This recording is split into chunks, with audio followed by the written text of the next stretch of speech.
옆에 있는 분들과 한번 인사 나누겠습니다. 잘 오셨습니다. 축복합니다.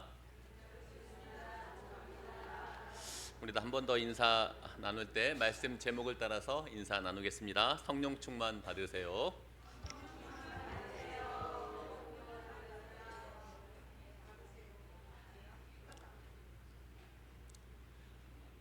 19세기 부흥운동을 이끌었던 영국 출신의 마이어 목사님이 다음과 같은 말을 했습니다. 우리는 이제껏 성령으로 충만하라는 권고를 까맣게 잊고 있었다. 우리는 성령 충만의 축복이 특별히 사도 시대에만 해당될 뿐 우리 시대와는 무관한 것이라고 생각해왔다. 아무래도 오늘날 그리스도인의 대다수는 오순절의 반대편에서 살고 있는 것 같다.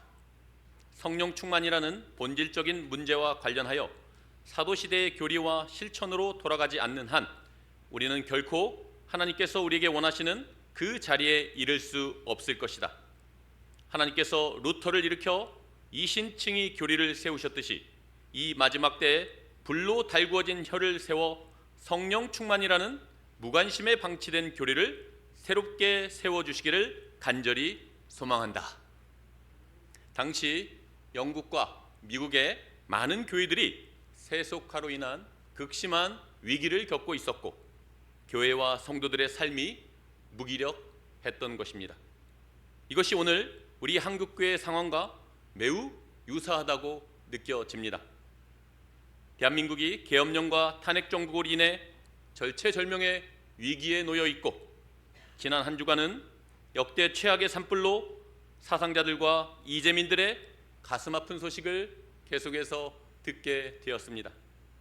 또한 며칠 전 뉴스에서 올해 경제 위기가 올 것이라고 전망하는 기업들이 무려 97%에 이른다라고 하는 충격적인 기사를 보았습니다. 사랑하는 성도 여러분, 과연 이 시대를 향한 하나님의 뜻은 무엇일까요? 한 주간 고민하며 기도했습니다. 과연 이 나라의 진정한 교회가 얼마나 존재하고 있는 것일까요? 이러한 문제의식을 가지고 오늘 본문 말씀을 통해 하나님의 뜻을 구하고자 합니다. 오늘 성령으로 충만함을 받으라는 말씀을 들을 때 만물을 새롭게 하시는 하나님의 크신 은혜가 임하시길 소망합니다. 부활하신 예수님께서 승천하시기 직전 제자들에게 이렇게 말씀하셨습니다. 너희는 예루살렘을 떠나지 말고 내게서 들은 바 아버지께서 약속하신 것을 기다리라. 요한은 물로 세례를 베풀었거니와 너희는 몇 날이 못되어 성령으로 세례를 받으리라. 곧이어서 모든 교회와 성도를 향한 가장 고귀한 명령을 선언하셨습니다. 오직 성령이 너희에게 임하시면 너희가 권능을 받고 예루살렘과 온 유대와 사마리아와 땅끝까지 이르러 내 증인이 되리라. 지상명령을 약속하셨습니다. 하나님의 말씀은 1.1획도 틀림이 없고 반드시 그대로 이루어집니다. 오순절날이 되었을 때 마가의 다락방에 모인 120명의 제자들이 강력한 성령의 임재를 경험했습니다.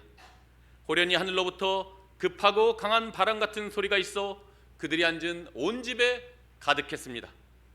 또한 마치 불의 혀처럼 갈라지는 것들이 그들에게 보여 각 사람 위에 하나씩 임했습니다. 그러자 제자들이 다 성령의 충만함을 받고 한 번도 가본 적이 없는 세계 다른 나라 언어들로 말하며 위대한 사도행전의 역사가 시작되었습니다. 예수님의 십자가 죽음과 부활을 통해 구원이 완성되고 새로운 하나님의 나라가 시작된 것입니다.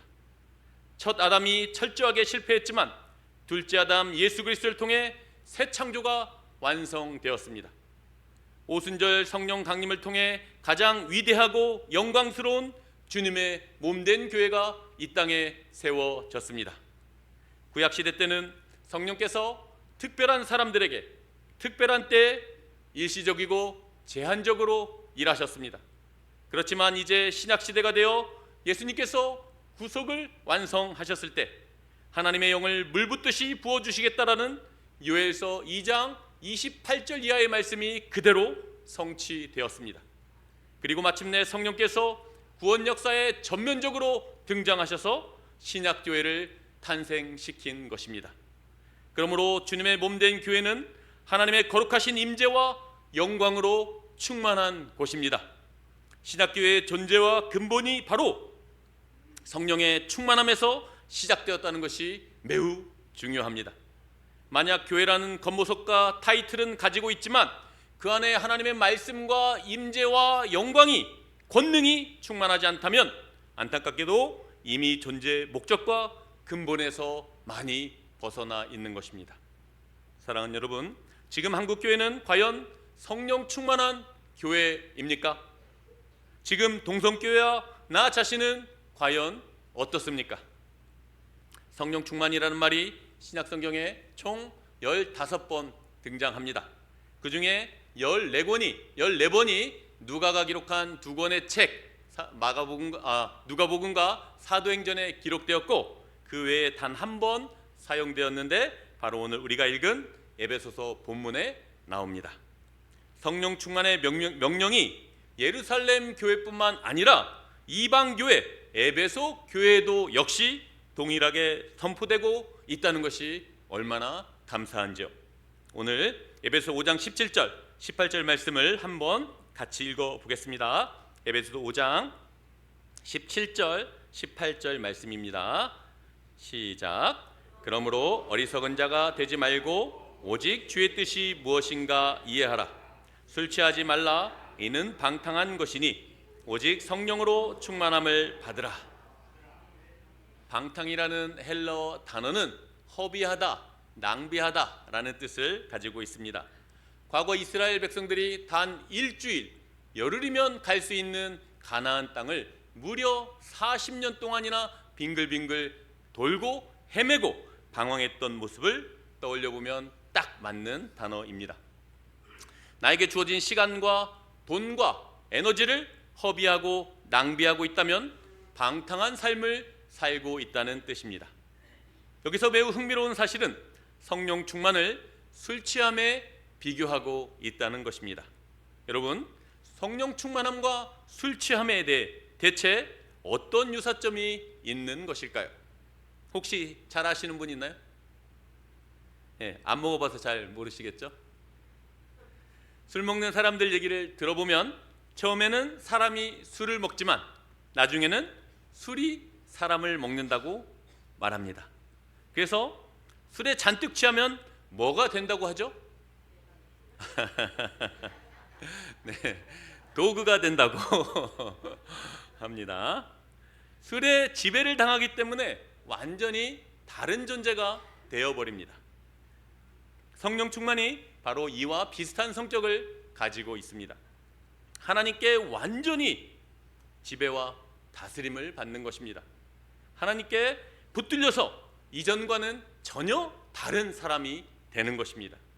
여기에서 술은 먹는 술뿐만 아니라 우리를 취하게 하고 사로잡고 있는 모든 것들을 의미합니다.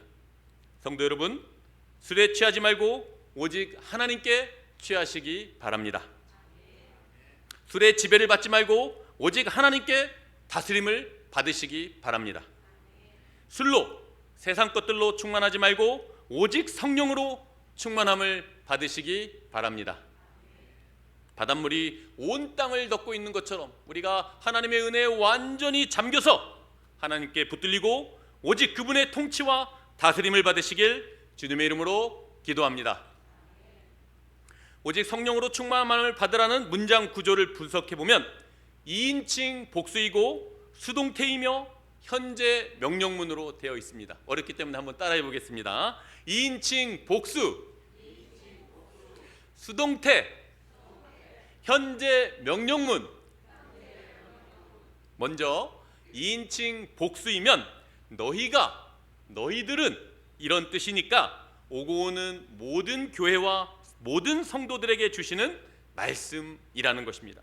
그렇기에 단지 1세기 성도들에게만 주시는 말씀이 아니라 오늘 우리에게도 주시는 말씀이라는 뜻입니다. 또한 받으라 라고 하는 수동태는 성령 충만함이 결코 인간의 열심과 공로와 노력으로 의로 되지 않는다는 뜻입니다. 성령 충만은 전적으로 하나님의 은혜와 선물로 주어진다라는 뜻을 가지고 있습니다. 마지막으로 받으라는 현재 명령형입니다. 헬라어에서 현재 시대는 계속적 반복적인 의미를 가지고 있습니다. 성령 충만이 일시적이거나 일회적인 것이 아니라 계속적이고 반복적으로 받으라고 명령하신 것입니다. 정리해보면 오직 성령으로 충만함을 받으라는 말씀은 저와 여러분을 포함한 우리 모두에게 하나님의 크신 은혜와 주권 가운데 언제든지 계속해서 성령의 충만함을 받을 수 있고 받아야 한다라는 뜻입니다. 그렇기에 우리에게 이것이 얼마나 큰 은혜와 소망이 되는지요. 성도 여러분, 성령 충만은 단지 초대교회에만 주어진 것이 아닙니다. 성령 충만이 오로지 순복음 교단에만 주어진 것이 아닙니다. 또한 성령 충만이 일시적으로 잠깐 동안만 누릴 수 있는 것도 아닙니다. 하나님의 은혜 가운데 우리가 언제든지 계속해서 성령으로 충만할 수 있다는 사실을 꼭 기억하시기 바랍니다. 우리 장로교 교인들이 좀처럼 능력 있는 삶을 살지 못하고 무기력한 삶을 보이니까 성령 충만이 마치 오순절 순복음 교단의 전유물인 것처럼 그렇게 오해되고 있는 것입니다. 안타깝게도 실제로 장로교인들을 보면 또 장점이 많이 있겠지만 좀처럼 성령 충만한 교인들을 찾아보기 힘들고 대체로 사모함과 간절함이 부족해 보입니다. 우리가 주님의 몸된 교회를 향해 주신 가장 중요한 말씀, 오직 성령으로 충만함을 받으라는 말씀을 어기고 있는 것입니다. 여기서 우리가 한 가지 질문을 던져야 합니다. 나는 지금 무엇으로 충만한 삶을 살고 있는가? 다시 말해서 나는 과연 성령으로 충만한 삶을 살아가고 있는가? 라는 질문을 스스로에게 적용해 보시기 바랍니다. 솔직히 저 역시도 이 질문을 던지면서 주춤하고 머뭇거리고 부끄러울 수밖에 없음을 고백합니다. 오늘 본문에 대해서 20세기 부흥운동의 주역이었던 빌리 그레함 목사님이 다음과 같은 아주 예리한 설교를 했는데 한번 들어보시기 바랍니다. 빌리 그레함 목사님이 어떤 교회 장로님으로부터 술에 취한 채 예배에 참석한 교인을 제명했다, 징계했다라는 말을 듣고는 이렇게 질문했다고 합니다. 그러면 성령으로 충만하지 않은 채 예배드리러 온 교인들은 어떻게 징계하셨습니까? 술 취하지 말라, 이는 방탕한 것이니 오직 성령의 충만함을 받으라고 말씀하셨는데 앞부분의 명령을 어긴 술 취한 이를 제명했다면 뒷부분 더 중요한 명령을 어긴 성령 충만함을 받지 않은 이도 마땅히 징계해야 되는 것 아닙니까? 성령으로 충만하지 않은 것이야말로 그 어떤 것들보다 더 엄하고 무겁게 징계해야 할 죄악임을 잘 지적하고 있는 것입니다. 사랑하는 여러분, 저와 여러분은 어떻습니까? 술에 취한 것이 나쁩니까? 성령 충만하지 않은 것이 나쁩니까? 네, 장로님 어떤 게 나쁩니까? 혹시 우리가 다른 모든 계명들은 힘써 지키려고 애쓰며 노력하는데 오히려 가장 중요한 성령 충만의 명령을 어겨오지 않았습니까? 이 시간 우리의 죄악을 회개하고 우리 동성교회가 앞으로 최우선적으로 성령 충만한 교회, 성령 충만한 성도가 되기로 결단하시면 좋겠습니다. 아멘이시죠? 이제 가장 중요한 부분을 해야 되는데 한 가지 양해를 구합니다. 전교인 산상기도회가 연기되었다는 것을 제가 오늘 교회에 와서 듣게 되었습니다. 그래서 이 부분을 빼야 되는데 이 부분을 빼면 설교가 완전히 이게 설교가 아닌 것이 되어버려서 마침 담임 목사님께서 분기마다 가시겠다고 그렇게 광고하셨으니 다음 분기가 되었다고 생각하시고 들어주시기 바랍니다. 네, 아시겠죠? 네. 예, 오늘 우리가 어디로 가기로 했죠, 여러분? 산상기도에 가기로 했죠. 정교인 산상기도에 기대가 되시나요? 네네. 순복음교회 교인들은 기도원에 가면 나무 뿌리 하나 뽑고도 와야 된다, 이제 이런 말을 이제 하는데, 여러분 준비되셨습니까? 네. 성도 여러분, 올해 우리 교회에서 가장 많이 하고 있는 말이 2025년 교회 표 말고 또 뭐가 있을까요? 죽기 내기로 기도하고, 죽기 내기로 말씀 보고, 죽기 내기로 전도하자입니다. 저는 이 구호가 너무너무 좋습니다. 성령 충만을 받을 수 있는 세 가지 방법을 제가 여러분에게 말씀드리겠습니다. 첫 번째, 기도입니다. 두 번째, 말씀입니다. 세 번째 뭘까요? 어떻게 하셨어요? 전도입니다. 그러니까 우리 동성교회는 성령 충만을 안 받을래 안 받을 수 없는 가장 좋은 교회라고 하는 것을 믿으시기 바랍니다. 아멘이시죠? 오늘 산상기도에 가셔서 정말 하나님을 깊이 만나시기 바랍니다. 정말 간절하고 뜨겁게 기도할 때 회개의 영이 임하게 되시길 바랍니다. 오늘 에베소서 5장 18절 말씀을 붙들고 간구할 때 성령께서 강력하게 임하시고 충만함을 받으시기 바랍니다.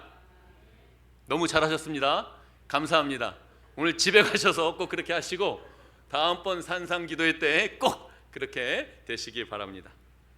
이제 19절에서 21절 말씀을 교독해서 읽도록 하겠습니다. 제가 먼저 19절 읽겠습니다. 시와 찬송과 신령한 노래들로 서로 화답하며 너의 마음으로 주께 노래하며 찬송하며.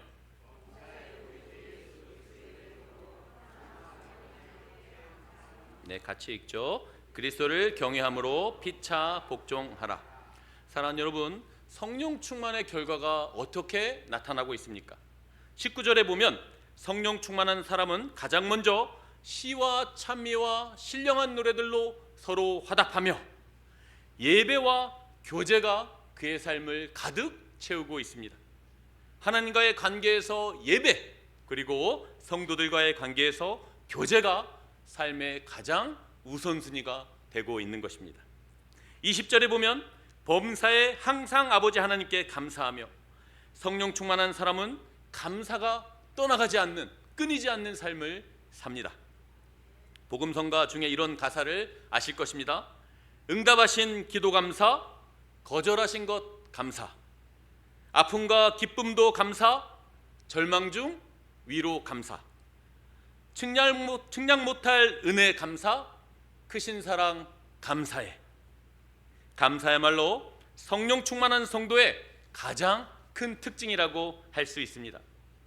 21절에 보면 성령 충만한 사람들은 그리스도를 경외함으로 피차 복종합니다. 남을 나보다 더 높게 여기며 존중합니다. 오늘날 세상이 왜 이렇게 어지럽고 혼란스러울까요?